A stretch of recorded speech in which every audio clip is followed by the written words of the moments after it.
My name is Lauren Whitmore. I'm 44 years old. I didn't know my marriage had already started unraveling the night my husband accused me of trying to control him. At the time, I still believed we were solid. Not perfect, never perfect, but stable in the way long marriages are. The kind built on routines and shortened. The kind where you don't need to ask how the other takes their coffee because your hands already know. 16 years of marriage has a rhythm. You stop noticing it until it skips. I'd been married to Ethan for 16 years. We had 2 kids. Maya, already away at college, and Tyler, 17, still living at home, teenagers who pretended not to notice things while noticing everything. For most of our marriage, Ethan and I were a team. We ran the house together. We showed up to games, school, events, family dinners. We argued occasionally, sure, but never in ways that felt dangerous. Never in ways that made me question whether we were on the same side.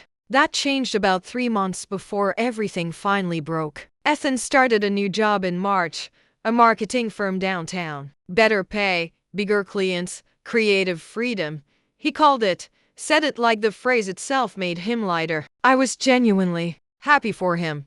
He'd been frustrated in his old role for years, coming home tired but restless, like someone stuck in a waiting room with no door-marked exit. So when this opportunity came along, I encouraged him, helped him update his wardrobe, celebrated with a bottle of wine on that Tuesday night like we were still in our 30s. What I didn't anticipate was how much space that job would quietly take from us. The late night started in April. The first time he texted around 10 p.m. big pitch, running late, don't wait up. He walked in just after midnight. I was on the couch, half watching a show I'd already seen, pretending I wasn't listening for the front door. How'd it go? I asked. Exhausting, he said, loosening his tie.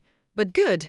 We're close to landing it. He kissed my cheek quick, distracted, and headed upstairs. I didn't think much of it. It was a new job. He was proving himself. I wasn't going to be that wife, the one who made ambition feel like a betrayal. The second time was 2 weeks later. Same explanation. Same tired smile. Home around 11:30 p.m. still fine. Then it started happening more often. Once a week, then twice. Always with the same explanation.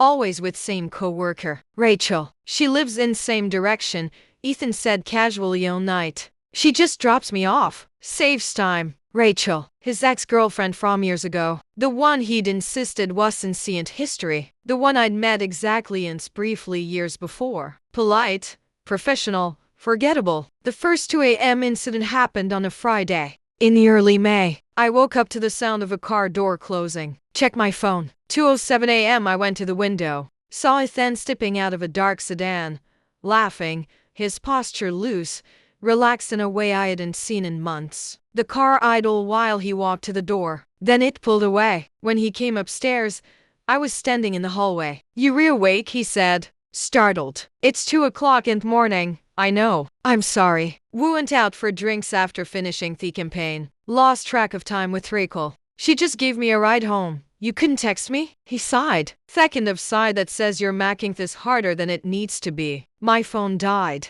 I'm exhausted. Can we talk about this tomorrow? We didn't talk about it tomorrow or the day after. He acted like nothing was wrong, and I convinced myself I was overreacting until it happened again. 3 weeks later, another Friday. This time I wasn't asleep. I'd been lying in bed since midnight, staring at the ceiling, listening to the house breathe.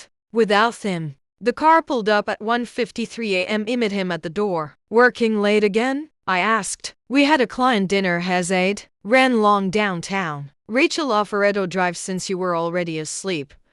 I wasn't asleep, I said quietly. I was waiting for my husband to come home. That's when his body shifted. Arms crossed, jaw tight, defensive. That look. The one that tells you the conversation is about to turn. You're trying to control too much, he said. The word hung between us. Control. I stared at him for a long moment. Then I nodded. You're probably right, I said. He blinked, clearly not expecting that. It turned and walked upstairs. I didn't slam doors. I didn't raise my voice. That was the part that seemed to unsettle him the most. I walked into her bedroom and turned on the light. The room looked the same as it had every night for years. Our bed neatly made, his jacket draped over the chair, the faint scent of his cologne still clinging to the air. Familiar, intimate, and suddenly wrong. I opened the closet and reached for his shirts. Not angrily, not dramatically, methodically. Fold, stack, place into the laundry basket. His shoes followed, lined up like they were waiting for instructions. His toiletries from the bathroom cabinet, his watch from the nightstand, the paperback he'd been halfway through reading. Ethan stood in the doorway, silent. "What are you doing?" He finalized. "Giving you space," I said evenly. "You clearly need it." "That's not what I meant." "I know exactly what you meant." I carried the first load across the hall and set it down in the guest room. When he came back, he was still there watching like he was observing a scene he hadn't rehearsed for. "You're being dramatic, Hazade." "Maybe," I replied, lifting another armful of clothes. "But I'm done pretending everything's normal when my husband comes home at 2 o'clock in the morning smelling like someone else." The color drained from his face. I cut in. "I'm not stupid, Ethan. I've been patient. I've been understanding. But I'm done being both." I kept going. By 4 in the morning, there was nothing of his left in our bedroom.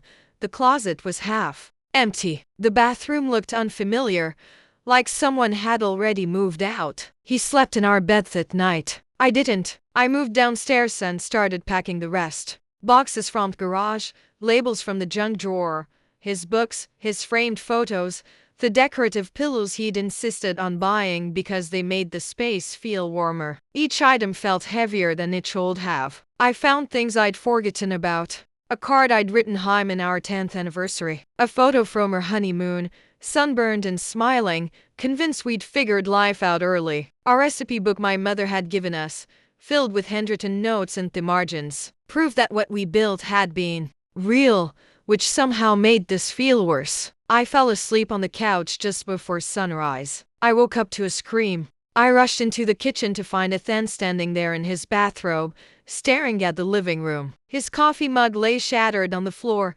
dark liquid spreading across the tile. "What the hell is this?" he demanded, voice shaking. "Your things," I said, grabbing paper towels. "You're moving out." "I never said I was moving out." "You didn't have to." I knelt to clean up the coffee. "You already left. You just haven't made it official yet. You can't just sit at that." I stood up and looked at him directly. "Then let's be clear," I said. "Are you having an affair with Rachel?" Silence. "Are you?" I repeated. "It's not." He rubbed his face. "It's not like that. So. That's a yes. We haven't done anything physical." I laughed once. Short, hollow. "Oh well, that makes it so much better," I said. "You're just emotionally liquidating." "That's not fair."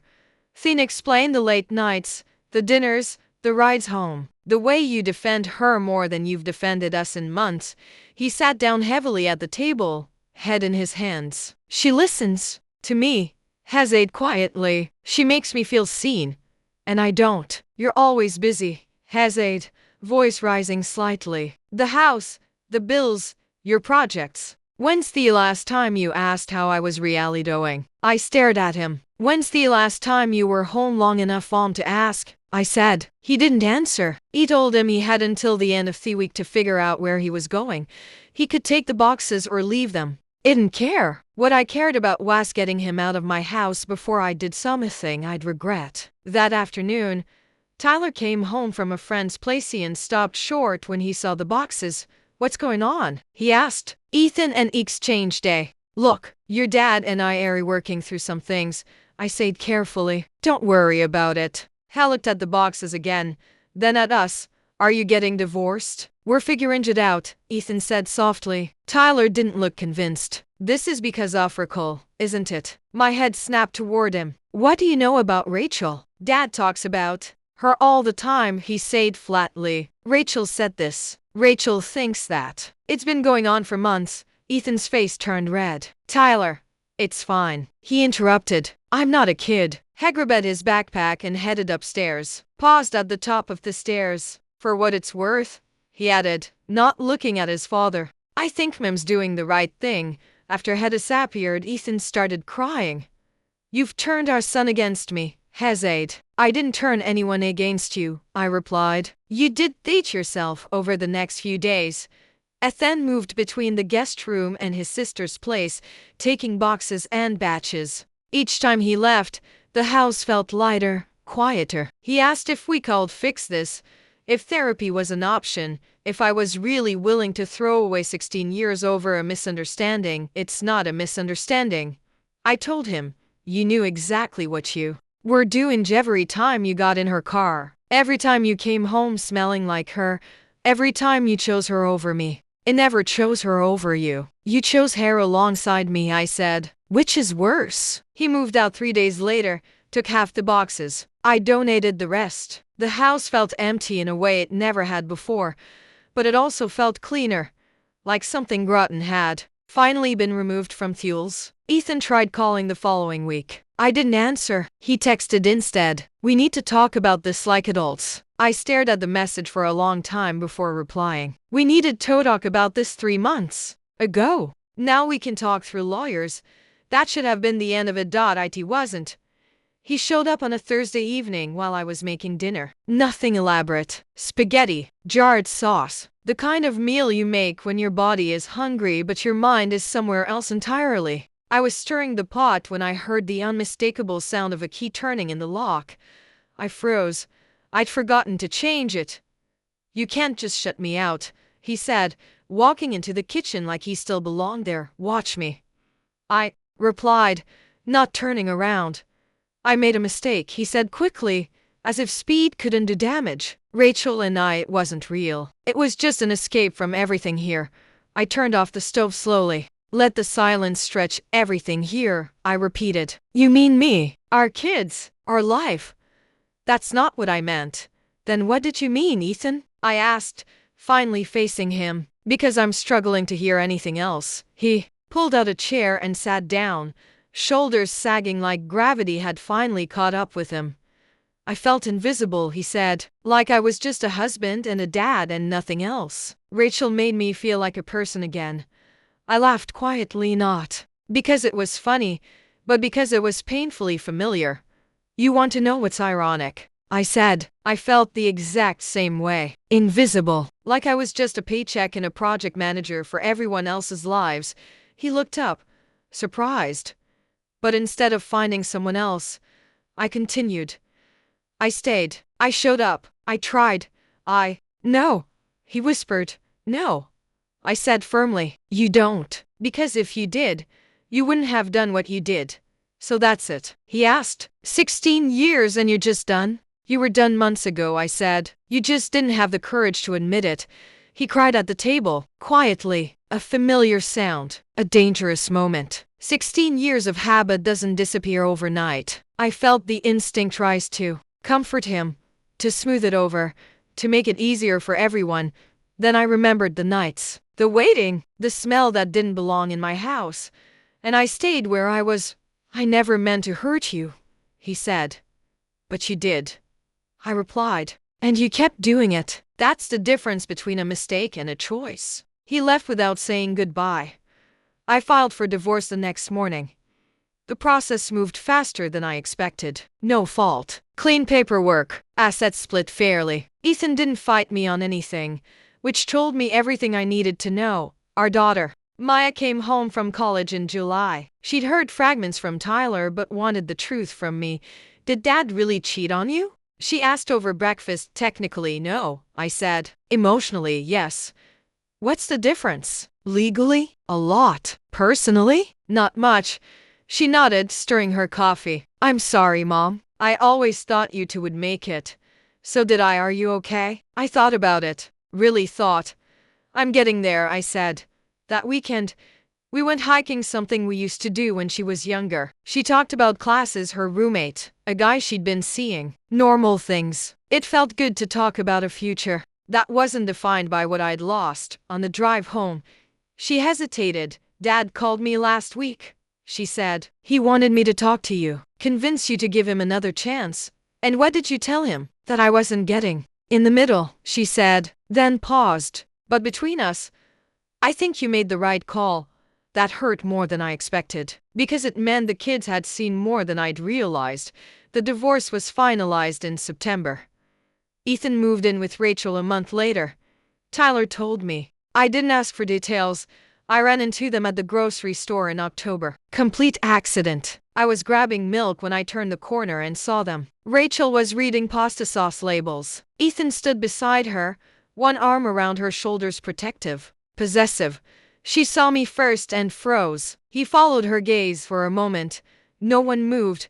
I nodded once and kept walking. "Lauren," she called after me. "Can we talk?" I didn't turn around.